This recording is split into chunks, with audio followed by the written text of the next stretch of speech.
రెచ్చగొట్టేది ఎవరు రెచ్చగొట్టినా తప్పే. అది ఇంతకుముందు ఓవైసీ రెచ్చగొట్టినా తప్పే, ఇప్పుడు నవనీత్ రాణా రెచ్చగొట్టినా తప్పే.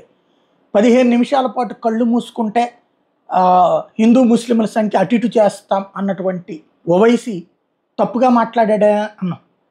అది రెచ్చగొట్టుడు మాటలనే చెప్పాం, అది అవమానకరమైన మాట అనే చెప్పాం, లేదా హిందువులని భయపెట్టేదే అని చెప్పాం. ఇప్పుడు కాకపోతే ముస్లిం సమాజాన్ని కాదు కానీ ఓవైసీలను ఉద్దేశించి చేసిన వ్యాఖ్యలు కూడా రెచ్చగొట్టుడు వ్యాఖ్యే.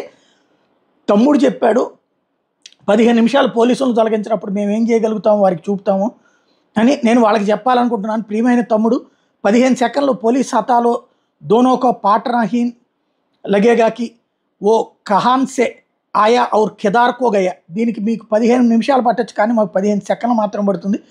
పోలీసుల్ని 15 సెకండ్ల పాటు తొలగించండి, మీరు ఎక్కడి నుండి వచ్చారో లేదా ఎక్కడికి వెళ్ళారో యువకులు లేదా వృద్ధులు ఎవరికి తెలియదు అంటూ. ఇది ఖచ్చితంగా రెచ్చగొట్టుడు చర్య. ఇట్లాంటి స్టేట్మెంట్లే అనవసరమైనటువంటి స్టేట్మెంట్లు.